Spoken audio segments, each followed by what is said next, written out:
Welcome back. You are watching Ground Reality. In fact, on to more that we are tracking this afternoon. Weeks after the Ghatkopar hoarding tragedy, illegal structures continue to create havoc.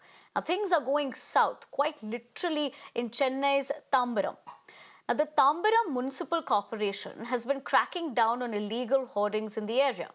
For example, in March, 37 hoardings and 148 digital banners were brought down. But now, most of them are back up. According to the Corporation Commissioner, the fight is now on to stop agencies from erecting hoardings again.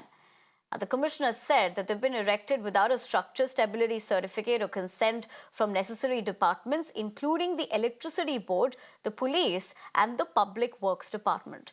Dharani, my colleague, joins me. In fact, from Tambaram is what I understand. Dharani, good afternoon. We've seen what has really transpired in Ghatkopar, and it's not just Ghatkopar.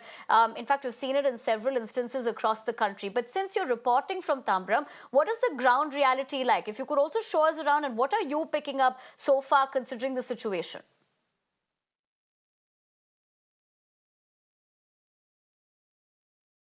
We all remember that, a few days back in Mumbai, unfortunately, a hoarding fell down at a petrol bank, and unfortunately, 17 people lost their lives in that incident. So both the Chennai and the Tambaram Corporation, they've been cracking down on illegal hoardings for the past 1 year. But after this Mumbai incident, the crackdown has only intensified is what I can say.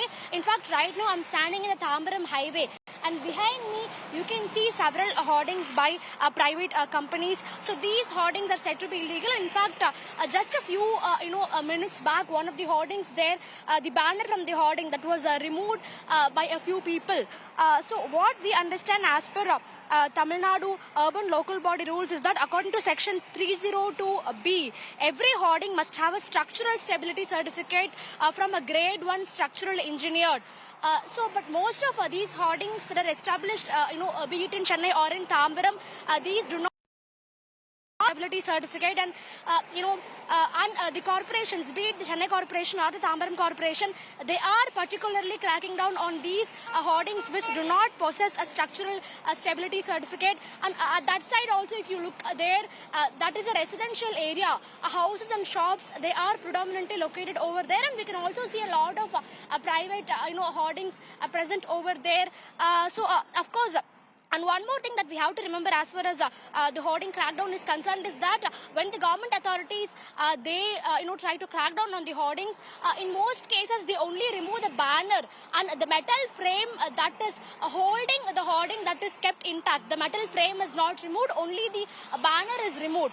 So in such instances, a few days after the government authorities leave the spot, or maybe 1 or 2 weeks later, the concerned private company which had placed a hoarding earlier in that same metal frame, they come back and they place a new hoarding. So it doesn't make a lot of difference. The corporation officials, be it Chennai or Tambaram or any other part of Tamil Nadu, they have to make sure that they remove the metal frame also. In addition to the banner, this is something that the public, in Tamil Nadu, they've been requesting. So of course, the crackdown has intensified in the last 1 week after what happened in Mumbai. But as I told, the metal frame has also, it also needs to be removed along with the banner in case if it doesn't have a stability certificate, is what the public are demanding at the moment. So in the last a few months, Chennai Corporation has removed almost 450 hoardings, illegal hoardings from several public places. And as far as the the Tambaram Corporation is concerned, they have removed around 130 hoardings in the last few weeks alone. So of course the crackdown is happening, but whether it's being done perfectly or not is something that we have to see. Absolutely. That remains to be seen, Dharani. But more importantly, thank you very much for joining us from one of those highways in Tambaram to essentially show us what the ground reality is looking like. But for the moment, we'll have to leave it at that. And that's all I have for you in this edition of Ground Reality. Thank you very much for watching.